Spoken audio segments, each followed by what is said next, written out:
बाईचा जलम कोण्या घातला येड्यानं, बाईचा जलम कोण्या घातला येड्यानं, अनपरायाच्या घरी बैल राबतो भाड्यानं, परायाच्या घरी बैल राबतो भाड्यानं. डॉक्टर साहेबांनी जे वडिलांची घुसमट सांगितली, खरं तर आमचा पुरीत मागकर किती सुंदर लिहितो. लेख छातीशी बिलगता काय होते, लेख छातीशी बिलगता काय होते, वाघ असतो बा त्याची गाय होते. लेख छातीशी बिलगता काय होते, वाघ असतो बाप त्याची गाय होते. आणि आमचे सदानंद बेंद्रे नावाचे कवी किती सुंदर लिहिले त्यांनी की बाप असतानाच मिठी मारून घ्या रे, बाप असतानाच मिठी मारून घ्या रे, आठवण आभास देते स्पर्श नाही, आठवण आभास देते स्पर्श नाही. खरं तर आपण शिकता शिकता इतके मोठे होतो की आपण मोठे झाल्यानंतर ज्या बापाने आपल्याला जन्म दिला त्या बापालाच काही कळत नाही असं आपण सहज म्हणून जातो. किती सहज म्हणून जातो, काय करतंय म्हाताऱ्याला, काय करतंय या बापाला, असं आपण सहज म्हणून जातो. त्याचीच एक कविता तुमच्या पुढे ठेवतो, मग मी म्हणतो. स्वतः राहून राणी बाप शिकवी तो शाळा. नेमका बाप काय असतो?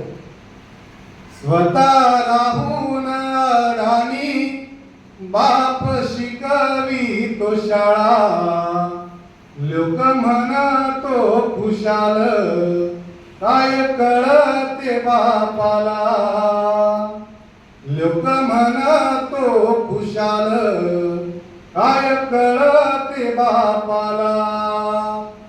पाण्यामध्ये भिजवून त्यानं खाली या भाकर, तुझा जन्म झाल्यावर त्यानं वाटली साखर, त्याच्या नशिबी राबन घास पिकवण्यासाठी, बाप खपला रानात तुला शिकवण्यासाठी, त्याची जिंदगी कर्जात तूर साहेब झालेला, त्याची जिंदगी कर्जात तूर साहेब झालेला. तरी म्हणतो खुशाल काय कळते बापाला, तुझ्या सुखासाठी पोरा त्याचं भान हरपलं, काळ्या मातीच्या कुशीत त्याचं जीन करपलं, उभ्या दुःखात हसला त्याची निराळीच कला, कधी बापान स्वतःला नाही सदरा घेतला, दुःख लपवून पोटी मिठी मारी अंधाराला, दुःख लपवून पोटी मिठी मारी अंधाराला. तरी म्हणतो खुशाल काय कळते बापाला, किती उन्हाळे साहिले किती झेलला पाऊस, रोज म्हणायाचा बाप नको येडळ राहूस, उंच गेला आभाळात तुझ्या सुखाचा झुला, नाही कळाली किंमत बाप असण्याची तुला, रोज राबून मातीत माती संग माती झाला, रोज राबून मातीत माती संग माती झाला.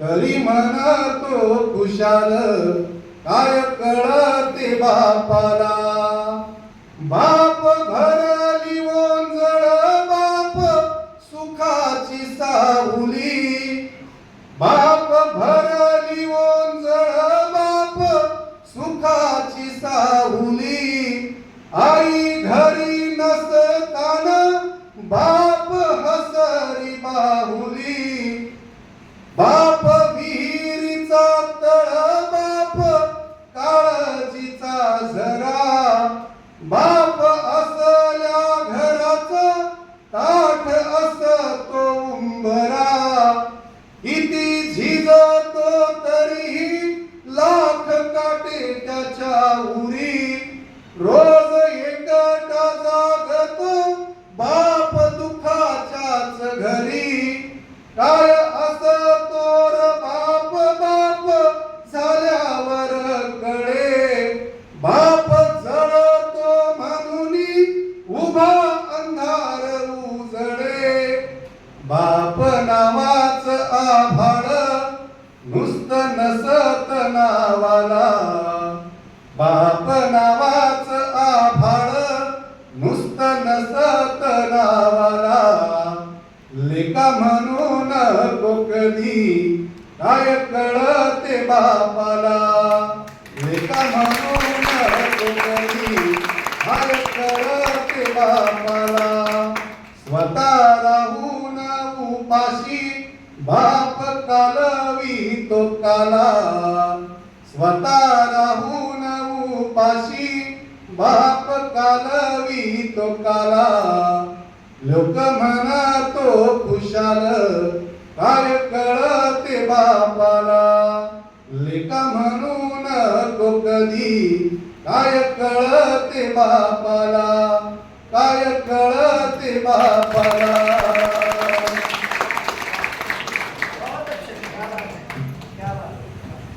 काही लोकांचं मनात कर्तृत्व शब्द एवढे असतात की कळत नकळत आपली मान झुकून जाते. त्यातच खरोखर मला वाटतं जितू आहे. एक वेगळा टेम्पो आले त्याच्यात पुन्हा मस्करी नको असं मला वाटतं. ह्याच धागावर मी बाबाचा होतो आणि वेट करतो. ऍक्च्युली माझी विनंती होती की दादा आपण थोडंसं काही बोलला असतं. रोजच्या मध्ये त्याला बोलत असो. तर पुन्हा एकदा या बाबाला नतमस्तक होऊन मी बाबाचं बोलून मी एंड करतो.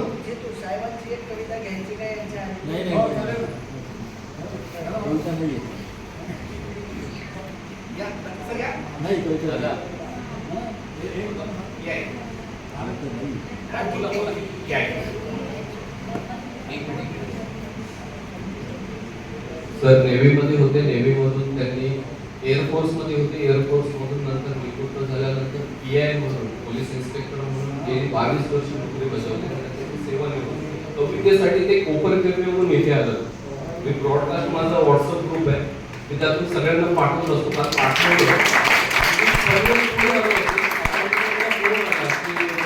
येतोय कसं यायचंय. पुढे निघालो होतो म्हणून ते शेवटी नंतर बुलेट वरती पुढे आले. आम्ही पुढे आलो आमच्या मागून ते इथे आले कवितेसाठी फक्त. तर दादा मी तुम्हाला विनंती करतो. नमस्कार सर्वांना. कविता ही कशाबरोबर खातात, कविता ही कशाबरोबर रमतात, गातात, हे आता मी ऐकलेलं आहे, पाहिलेलं आहे. डॉक्टर राठोड सर, जितेंद्र लाड सर, वैभव सर आणि अतुल चव्हाण सर यांनी जे काही गाऊन दाखवलं आणि ऐकविलं त्या मी फार कृतज्ञ झालो. मला कवितांची आवड आहे. कारण मी 11वी पर्यंत शाळेत असताना कविता गायचो. त्या काही वर्गात शिकवल्या जायच्या त्या 2 पाठ असायच्या. आणि नंतर कॉलेजला गेलो. कॉलेजमधून मग ताबडतोब एअरफोर्समध्ये गेलो. एअरफोर्समध्ये मी सृष्टी सौंदर्यामध्ये रममाण झालो. सिमल्यासारख्या सृष्टी सौंदर्यामध्ये 3 वर्ष राहिलो. आणि त्या ठिकाणी मला बरेचसे लेख लिहायची आवड लागली. नंतर नाशिकला बदली झाली. तिथे कॉलेज केलं. कॉलेजमध्ये असताना माझी प्रत्येक दिवशी एक एक कविता नोटीस बोर्डवर असायची. आणि प्रत्येक जण म्हणायचे एखाद्या दिवशी जर चुकलं तर तुमची कविता आज नाही दिसत. तर मग दुसरे हसायचे कोण कविता. तर ते छद्मी हसणं ते मला त्यावेळेस आवडायचं. पण नंतर पोलीस खात्यात गेल्यानंतर सगळ्या या कवितांचा आणि लेखांचा पट्ट्याबोळ झाला आणि मी पूर्णपणे पोलीस खात्यामध्ये नोकरीत रममाण झालो. परंतु माझ्यावरती पगडा पडला तो वर्ड्सवर्थ, शेक्सपियर आणि विभा शिरवाडकर, मंगेश माडगावकर, तसेच बाबा बोरकर आणि त्र्यंबक बापूजी ठोंबरे. जास्तीत जास्त सृष्टी सौंदर्याच्या कविता आवडायच्या म्हणून मी सृष्टी सौंदर्याच्या कविता जास्त लिहायचो. आणि त्यामध्ये मला कविता म्हणजे काय, कविता ही एक आपल्या हृदयातून निघालेली उत्स्फूर्त भावना, एक flow of emotions in tranquillity, ती आपण सर्वजण सुद्धा आणू शकतो. समाजामध्ये प्रत्येक जण हा कवी असतो, कारण त्याला भावना आहेत आणि भावना आहेत अशा उद्धृत करायच्या असतात. हे आलं म्हणजे तो कवी. परंतु आपण कुणीही त्या भावना उद्धृत करत नाही किंवा बाहेर काढत नाही आणि आपल्याच अभ्यासामध्ये किंवा आपल्याच विवंचनेमध्ये गुंतून जातो. पण कवी म्हणजे हा आपल्या मनातील ज्या ज्या काही भावना आहेत त्या हळूवार अलगदपणे उतरवत जातो आणि ती आपण कविता म्हणतो. आज आपण किती छान कविता ऐकल्या आहेत आणि अनुभवल्या आहेत, त्याबद्दल मी या सर्वांचे आभार. आणि आपल्या या शाळेमधून मला या कवी संमेलनाला यायला मिळालं आणि या छोट्याशा गावामध्ये याचे चांगले शिबिर होत आहे हे ऐकून मी अगदीच कृतकृत्य झालो की इतकं आवडलं की या छोट्या शाळेमध्ये इतकी लहान मुलांमध्ये ही भावना जोपासली जाते, विज्ञानाची भावना जोपासली जाते, लेखनाची कवितांची भावना जोपासली जाते. याबद्दल मला फार आनंद झाला आणि मी माझे 2 शब्द संपवले. मंडळी, पोलीस म्हणजे कसं वाटतं की वाजलं बिगुल, वाजलं बिगुल की प्राणप्रिय कुशीतून उठायचं आणि नामी आणि हरामीच्या बंदोबस्तासाठी पळत सुटायचं.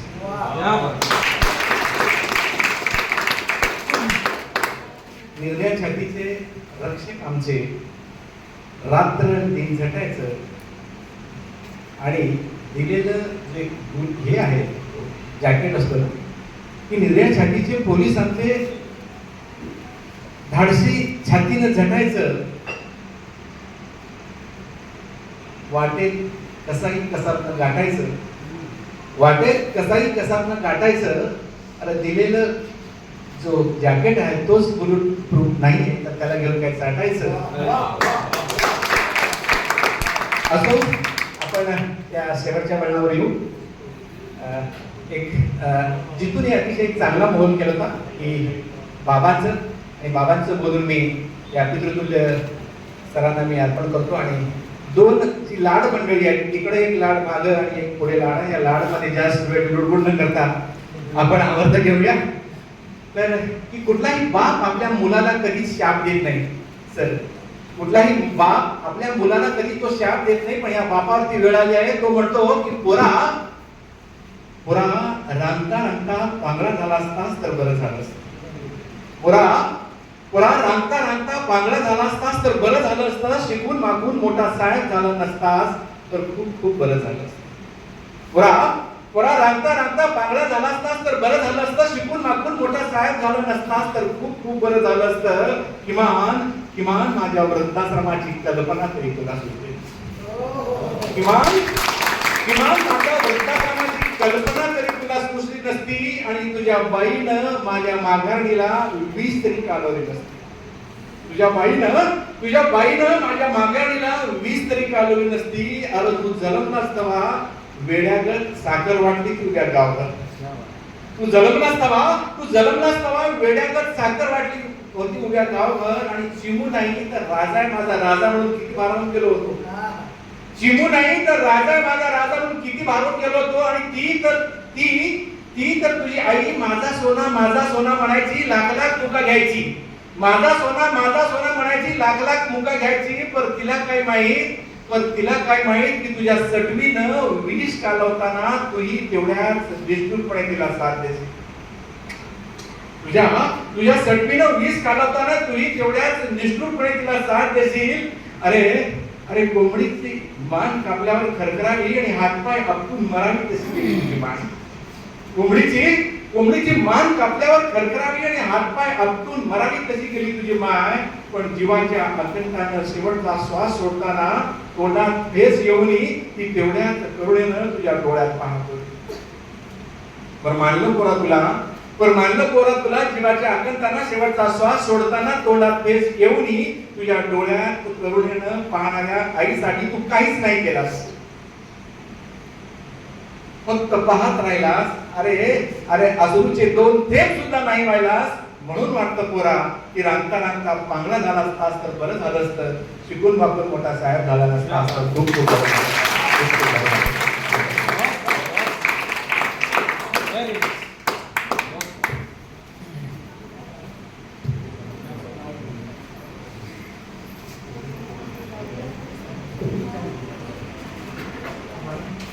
धन्यवाद सर. आता मी माधुरी पाटील आभार व्यक्त करण्यासाठी बोलवतो.